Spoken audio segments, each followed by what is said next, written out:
Ou même qu'à vivre États-Unis, Canada, ak n'importe côté dans le monde là, ou capable suivre Kounia toute nouvelle ak l'autre programme Zoom IT News yo sur Roku TV ak Amazon TV Fire. Zoom IT News, qui est correspondant dans 10 départements géographiques pays d'Haïti, Saint-Domingue, Brésil ak Chili. Zoom IT News, depuis ses côtés haïtiens, nous là. Bonsoir tout le monde, c'est avec un peu de plaisir nous entrer la caillou pour capable porter pour l'autre interview sur Zoom IT News, sur Télé Pluriel et puis Radio Concorde dans Boston. Jeudi, nous avons parlé ensemble avec un invité spécial, très spécial que nous habitués gagner. C'est Congressman Levin, donc Randy Levin, lui-même qui représente le 9e district dans Michigan. Et les mêmes qui c'est un gros supporter et Haïti et l'aime du gros supporter, donc c'est un monde qui baille tout nommer, il fait un peu de visite dans Haïti, c'est un rare et parlementaire américain, il parle créole, il travaille en Haïti et c'est un rare étranger qui allait à Haïti qui pas déplacé pour aller chercher et augmenter profil donc pour la connaître là Haïti il parle dans club petit bourgeois pour la bon du ensemble avec eux là les côtés de masse monde qui a problème yo là les côtés la des populations et là le venir c'est quoi le travail avec haïtiens qui gagnent un problème que ce soit monde qui a un problème et pour visa monde qui a un problème pour faire immigration monde qui a fait de l'asile les travail avec eux et en général c'est sans l'argent ça c'est des bagailles nous pas gagner comme pour et payer pour yo comme peuple. Maintenant dans le congrès lycée yon et puis gros supporter et Haïti il pas jamais raté aucune occasion pour les défendre cause Haïti chaque l'elle gagnant et opportunité donc c'est yon monde haïtien peuple haïtien nous doit en pile et nous doit et remercier nous doit faire nous connaît gagnant et de monde que ce soit blanc ou noir qui est intéressé à Haïti, qui travaille pour Haïti avec tout caillou. Congressman Levin, c'est un plaisir pour moi aujourd'hui. Comment vous êtes? Moi là, qui j'en ai? Eh bien, nous là. Est-ce que vous avez envie d'ajouter dans la présentation? Merci en pile pour l'introduction. C'est un vrai plaisir pour aider les peuples haïtiens dans les difficultés qu'il y a. Faut nous lutter pour la démocratie, pour les droits humains et c'est une lutte qui est difficile qu'il y a parce que nous avons un président de facto qui là et le gouvernement américain continue à faire reconnaissance au gouvernement ça, mais moi pas d'accord avec ça. Et moi essayer de travailler avec société civile, avec organisation droit monde, avec tout le monde qui voulait lever peuple là, qui voulait tendre voir peuple là pour changer la situation en Haïti. Congressman Levin, nous avons déjà parlé avec vous sur l'autre visite à Haïti, mais qui vraiment donc pas grand pile monde, un pile blanc qui est intéressé à l'Haïti pour visiter, voir, pour connaître, parler créole haïtien pour venir et ou même voir l'Haïti ou pas chercher comme si bien ou pas gagner bien Haïti, ou pas gagner ou pas dans le club petit bourgeois Pétionville qui arrive ou c'est monde qui descend en Haïti qui allait faire enquête qui allait dans tout le monde qui sont intéressants pour Haïti ça. Moi t'es allé à Haïti première fois c'était 92.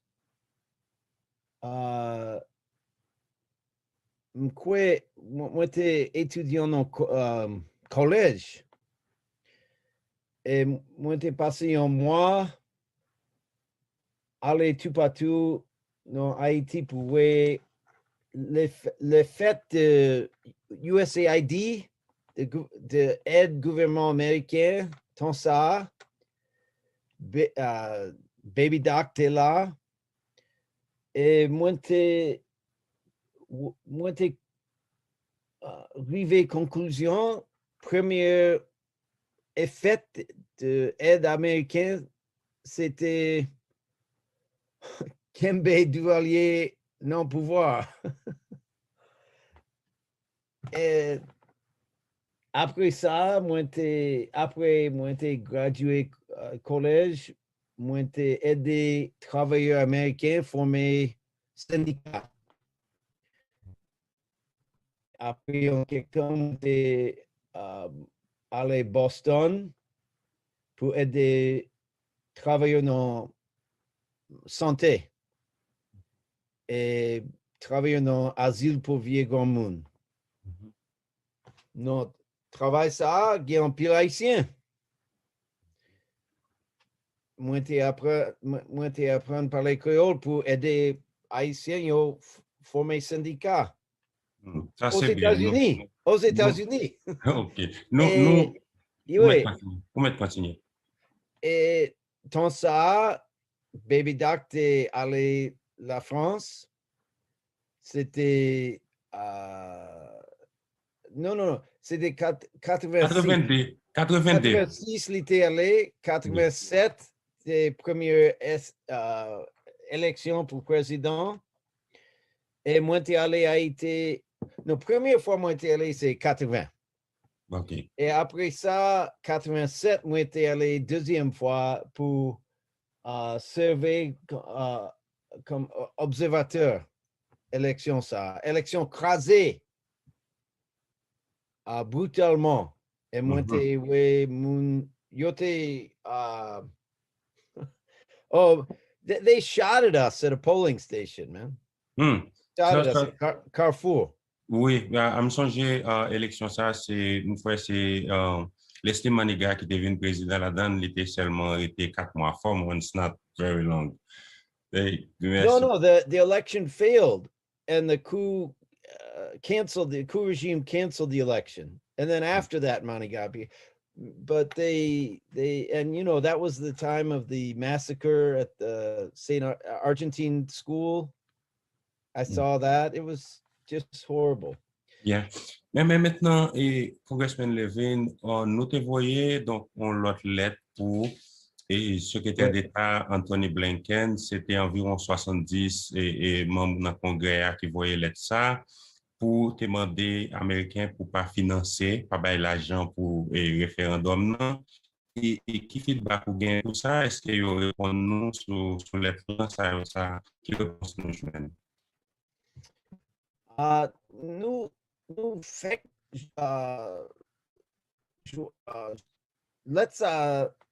c'était 26 avril quoi. Yo pas répondre.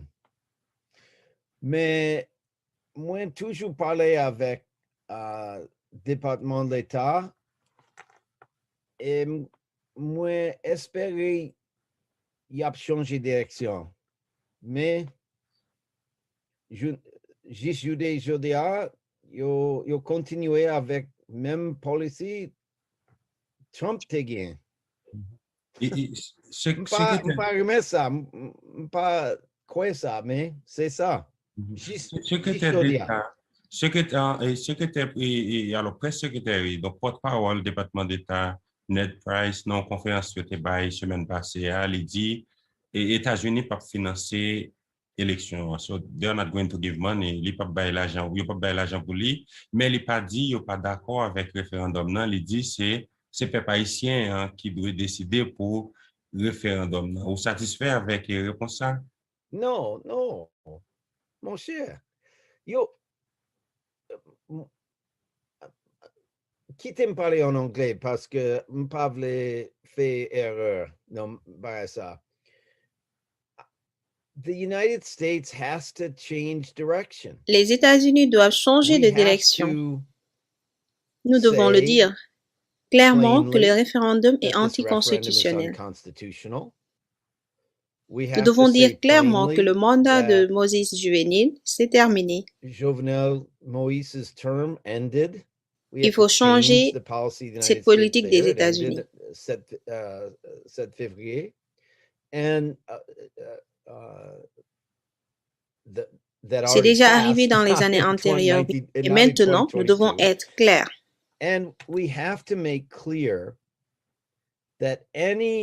Que toute élection supervisée par Moïse ou par un comité électoral qu'il crée unilatéralement sans aucun apport ne sera ni libre, ni équitable, ni légitime. Nous arrêtons de faire semblant et écoutons la grande majorité du peuple haïtien.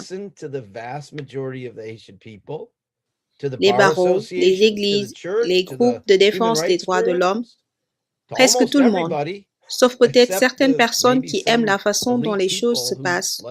Je ne sais pas. Mais nous devons réaliser que nous avons besoin d'une transition démocratique qui implique la fin de l'impunité et la fin de la corruption, la fin de toute forme de violence.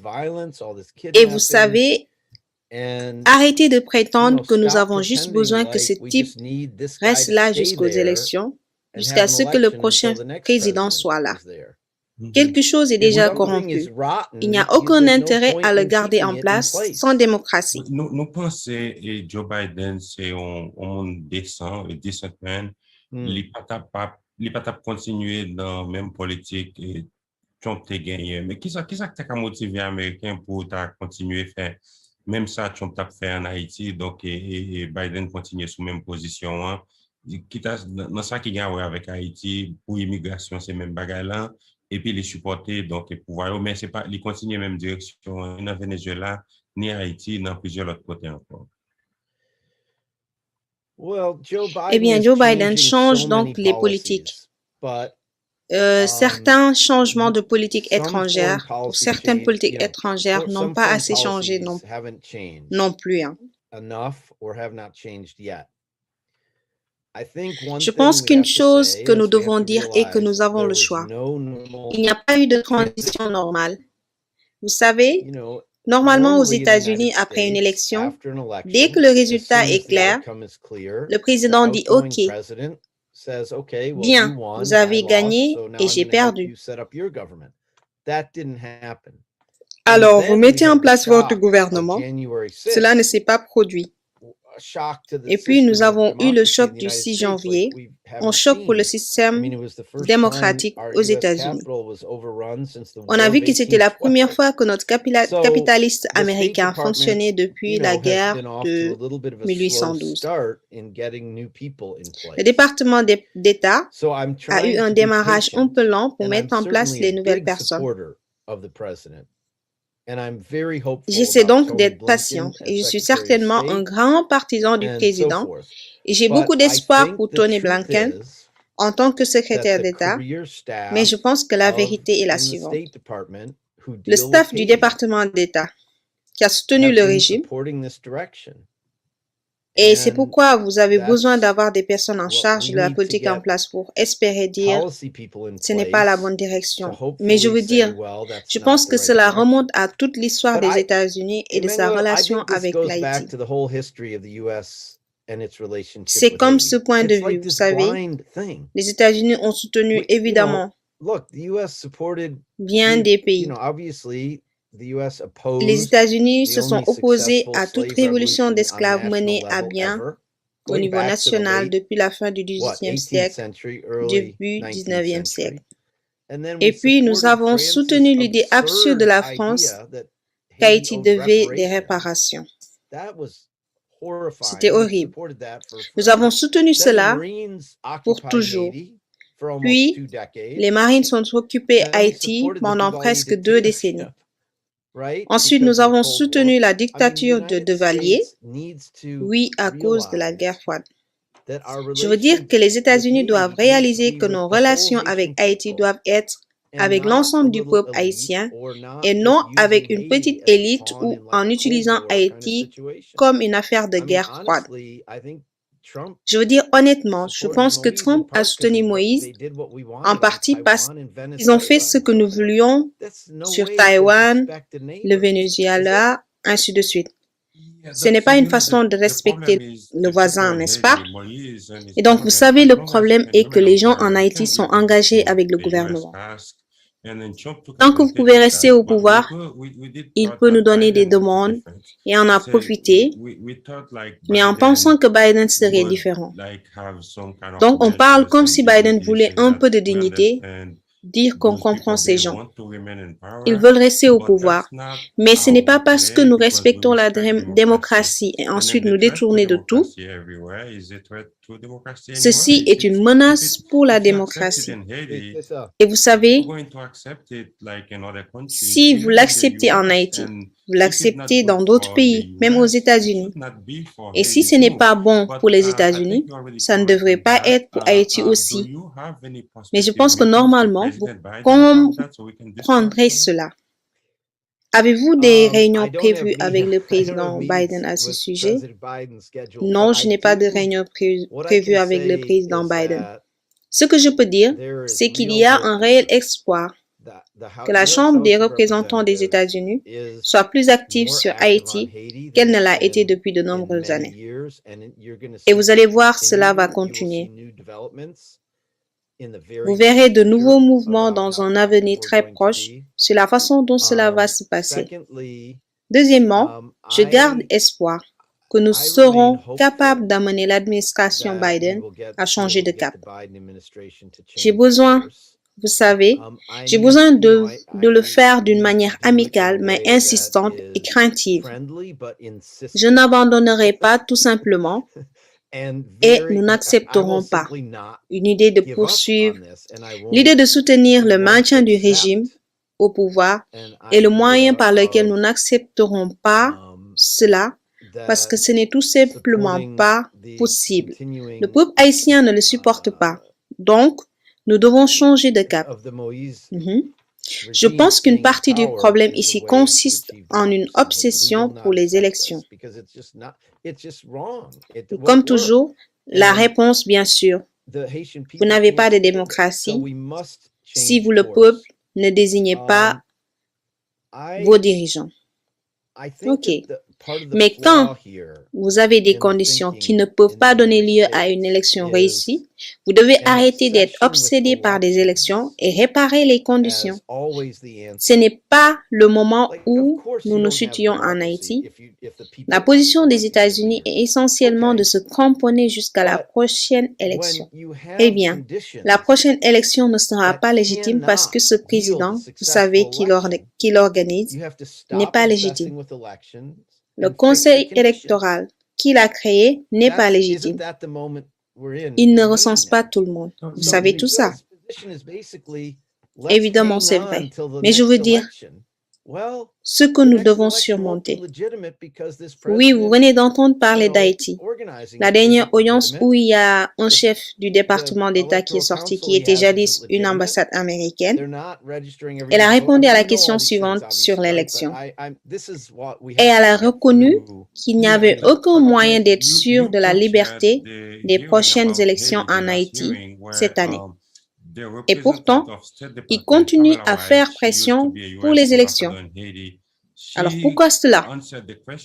Mais plus encore, il était formidable, mais encore plus important qu'elle, le membre le plus haut placé de notre commission, en d'autres termes, le républicain le plus ancien de la commission, Mike McCall, a dit qu'il ne peut y avoir de surveillance légitime des élections par Moïse. C'était vraiment important car le bipartisme peut avoir beaucoup de pouvoir en politique étrangère à Washington. Nous allons donc essayer de continuer à construire la clarté et la dynamique pour que les États-Unis changent de cap dans leur politique sur Haïti. Maintenant, la femme qui était l'ambassadrice là-bas a été promue au poste de secrétaire adjoint aux organisations internationales. Peut-être que si nous avons un ambassadeur qui comprend la situation en Haïti, cela pourrait aider à prendre un nouveau départ. Il y a donc beaucoup de choses que nous devons essayer de faire pour, vous savez, aider le département d'État. Nous devons changer de cap. Oui, mais il y a une certaine forme de volonté de Mme Dulé. Elle est américaine aussi. et a eu quelques positions, je ne sais pas, oui. Je ne vous invite pas à commenter là-dessus, mais c'est comme si tous ces gens qui gardent cette situation-là, ils sont américains, et il semble que l'Amérique a un problème avec Haïti, dont vous ne faites pas partie, mais les gouvernements asiatiques dépensent beaucoup d'argent et juste en moins de 2 mois, 3 mois, ils ont dépensé plus de 800 000 $ en lobbying. Ensuite, vous devez reconnaître que ce n'est pas une tâche facile ou difficile. Vous avez le président mixte, une députée, membre du Congrès, mais c'est un combat très difficile parce que le gouvernement est prêt à dépenser chaque centime qu'il peut tant que le président du gouvernement peut rester en place jusqu'au 7 février 2022. Oui, je ne pense pas que je vais dire quoi que ce soit sur le lobbying. Je pense que les gens qui deviennent des lobbyistes et qui sont prêts à faire du lobbying pour n'importe quelle cause, aussi mauvaise soit-elle, juste je ne pense pas avoir quelque chose à dire à ce sujet. Je suis plutôt honorée au plus haut point d'avoir le président mixte et je pense que les gens, vos auditeurs, devraient se réjouir que nous ayons un président de la Commission des Affaires étrangères de la Chambre qui est vraiment engagé envers le peuple haïtien. Vous savez, j'ai sa photo sur... Et aussi, je veux dire que j'ai une liste. J'ai immédiatement obtenu une liste de 50 districts du Congrès où il y a le plus d'électeurs asiatiques américains. Et je parle à tous ces gens. Et je pense que nous serons capables de nous organiser pour continuer à pousser une politique différente en Haïti et dans notre démocratie. C'est à peu près tout ce que nous pouvons faire. Et je suis sûre aussi qu'au fur et à mesure que nous aurons fini avec le COVID et que nous pourrons recommencer à voyager, j'ai certainement l'intention d'aller dans les grandes puissances et d'amener des collègues avec moi pour exprimer en personne ma solidarité avec le peuple haïtien. Il y a donc beaucoup de choses que nous pourrions essayer de faire. C'est extrêmement frustrant. Et vous savez, vous et moi sommes assis ici. Je ne m'attends pas à ce que quiconque souffre en Haïti à cause de ce régime, à cause de l'horrible impunité qui règne, à cause de tous les effets qu'il a à subir, soit capable d'être patient. Pour moi, je ne pense pas que quiconque doive être patient. Mais quoi qu'il en soit, je m'engage simplement à faire tout ce que je peux pour changer la politique américaine et pour changer la situation en Haïti. Je sais, monsieur le député Levin, combien il est difficile pour vous d'arriver et d'avoir tout vu. Vous avez été comme Kittredge et tous les membres de l'Église catholique. Ils viennent de les libérer la semaine dernière. Et en moins d'1 mois, plus de 100 personnes ont été kidnappées et emprisonnées ou tuées. Donc, il y a presque, comme ce que vous dites, il n'y a rien de plus que vous puissiez faire et vous faites ce que vous pouvez. Mais comme ces gens qui vivent en Haïti en ce moment, il n'y a pas d'espoir parce qu'il n'y a pas d'endroit sûr en Haïti en ce moment. Vous pouvez être chez vous, vous vous faites kidnapper. Vous pouvez être poursuivi pour avoir chanté à l'église. Et tu peux, je veux dire, être kidnappé, tu sais, comme sur Facebook direct. Voilà. Et ces gens, ils gardent, ils obtiennent, ils les gardent moins longtemps que l'on pourrait écrire sur ce qu'ils dénoncent. Et donc, c'est comme si tout le monde le savait. Ils ont même kidnappé un employé britannique et je voudrais donner la sécurité à leur président.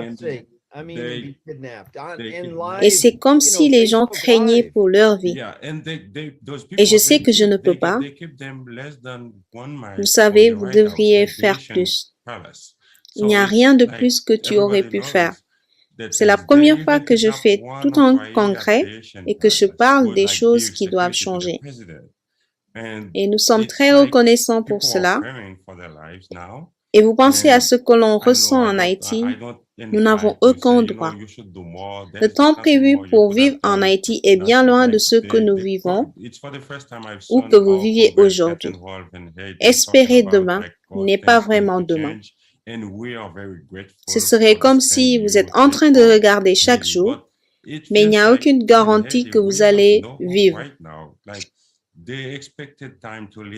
Eh bien, je pense que nous avons tous besoin de chaque jour. Nous devons penser à faire plus chaque jour. Je me demande ce que je peux faire de plus. Et je pense que nous avons tous besoin de ça et de faire ça. Et c'est pourquoi je vais continuer à faire ce que je suis en train de faire jusqu'à ce que nous obtenions un changement. Je pense juste que souvent, les Américains ont une attitude vraiment paternaliste. Et ils pensent, oh, ces pauvres Haïtiens, vous savez, le peuple le plus pauvre de l'hémisphère, blablabla, blablabla. Et ils sont conscients qu'ils ne comprennent pas ou n'apprécient pas la richesse de la culture haïtienne, de la musique, de la religion, de la façon dont les Haïtiens sont prêts à travailler si dur, et que si nous créons les conditions et élevons le peuple haïtien, Haïti peut absolument devenir une démocratie prospère. Absolument, Haïti peut avoir une économie florissante. Je veux dire, imaginons que nous fassions un virage et que nous ayons un respect total pour le peuple haïtien et que nous restaurions la démocratie. Puis que nous disions, bon, ok, comment pouvons-nous dépasser la situation actuelle? Que pourrions-nous faire pour aider Haïti à devenir un leader mondial en matière d'énergie renouvelable? Vous savez, l'énergie solaire, l'énergie éolienne offshore, comment produire toute l'électricité dont il a besoin et travailler ensemble avec tant de monde? C'est vrai, travailler ensemble, coopérer au lieu de ne discuter qu'avec une minuscule élite de personnes et pas avec la société civile au sens large, les enseignants, les travailleurs, les écoles d'alphabétisation, les comités de défense des quartiers. Vous savez, toutes les organisations que le peuple haïtien utilise pour s'en sortir au jour le jour. Vous savez, quand Tocqueville est venu en Amérique, il a dit que la chose la plus étonnante à propos de la société américaine n'est pas un truc de haute voltige sur la démocratie. C'est toutes les façons dont les organisations que les Américains créent pour faire avancer leurs intérêts. Eh bien, Haïti a cela. Alors, pourquoi l'Amérique ne parle-t-elle pas à Haïti, le vrai Haïti des Haïtiens? Et je pense que c'est peut-être parce que j'ai fait le tour. Pendant l'été 92, après qu'ils aient renversé Aristide, j'ai fait toutes les promesses et j'ai interrogé les gens qui se cachaient sur ce qui s'était passé. Et les gens qui ont été ciblés par le régime du coup d'État étaient des gens qui étaient comme les leaders, les petits professeurs, les leaders des organisations, parce que c'est comme ça qu'ils ont pensé que ce type Aristide avait gagné une élection avec une écrasante majorité. N'est-ce pas? Alors qu'il y avait tant de candidats, eh bien, beaucoup de choses ont changé en Haïti depuis. Mais le fait fondamental de la vitalité de la société est peut-être, c'est comme si cela passait au-dessus des Américains et qu'ils allaient simplement à Pétionville et parler à 5 personnes. Eh bien, un autre élément que nous pourrions changer, c'est bien cela. Nous devons changer cela. Donc, merci beaucoup et j'apprécie vraiment que vous ayez pris le temps de nous parler pour la deuxième fois aujourd'hui. Et nous sommes très reconnaissants pour vous et pour l'aide que vous apportez à la communauté haïtienne. Votre plus profonde gratitude pour le travail accompli. Merci beaucoup. Merci. Eh bien, merci beaucoup pour tout le travail que vous faites. Je veux dire, sans une presse libre et sans les gens qui diffusent les nouvelles comme vous le faites, il n'y a aucun espoir de démocratie en Amérique ou ailleurs. Alors, merci. Merci beaucoup pour votre travail. Je vous recontacterai bientôt. Prenez soin de vous. Merci beaucoup. Passez une bonne journée.